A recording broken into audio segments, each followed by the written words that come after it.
Jadi mudah-mudahan Allah jaga hati kita, baik ketika kita diuji, bahkan ketika kita diberi nikmat, supaya dalam dua keadaan ini kita tetap menjadi mukmin yang ajaban, yang ideal, yang baik, yang insya Allah Allah suka sama kita.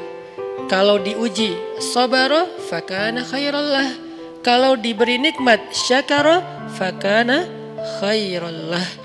Kalau dia diuji dia bersabar dan itu kebaikan untuk dia. Ternyata diuji ujung-ujungnya baik. Lewat apa ujian menjadi kebaikan? Lewat sabar. Bukankah Allah bilang wabasyiris sabirin? Sampaikan berita gembira kepada orang yang sabar. Ada banyak kebaikan yang Allah sediakan untuk orang yang sabar kalau dia sabar. Dan kalau diberi nikmat syakara. Kalau diberi nikmat dia bersyukur. Fakana khairallah. Kenapa nikmat kok menjadi kebaikan? Maksudnya dengan dia bersyukur Allah tambahkan kebaikan itu. La in syakartum la azidannakum. Jadi orang beriman itu kayaknya hidupnya tuh harusnya sih nggak ada bete-nya. Hidupnya tuh nggak ada istilah, aduh hari ini gue kayak rugi banget nih. Nggak ada orang yang beriman rugi. Kan hidup kita tuh di antara dua itu kan. Cuman varian ujian itu aja macam-macam. Varian ujian itu misalnya kalau di surat Al-Baqarah Allah menyebutkan 3 varian ujian kan. Ba'sa, dharra, zulzilu.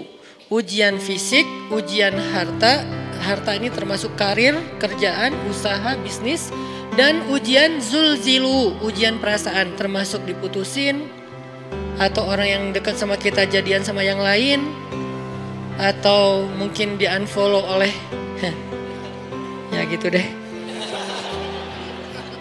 Saya kalau udah ngebahas bab ini agak gimana gitu. Jadi 3 varian ini masuk kategori apa? Masuk kategori ujian. Tetap aja 2. Kalau nggak ujian nikmat. Antara 2 itu nih. In asabathu sarra syakara wa in asabathu dharra sabara. Udah gitu aja.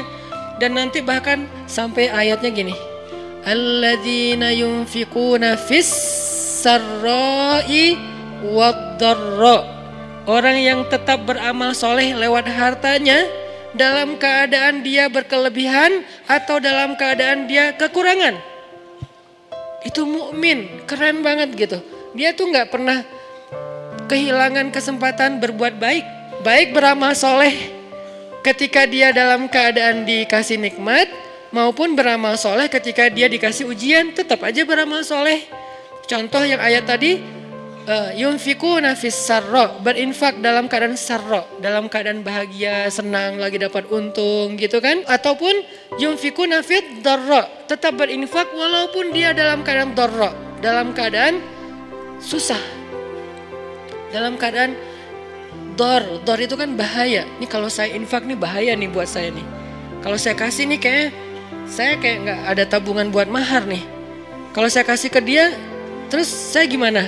Gitu kan? Ini dor banget nih, bahaya banget nih. Tapi dia tetap berinfak. Siapa yang mencontohkan hal seperti itu? Selain pastinya Rasulullah udah gak diragukan lagi. Yang jadi kayak simbol berinfak walaupun dia butuh. Orang-orang Ansor. Yu'thiruna ala anfusihim walau kana bihim khasasah. Mereka mendahulukan orang muhajirin atas dirinya sendiri. Walaupun sebetulnya dia juga butuh kepada kebaikan itu.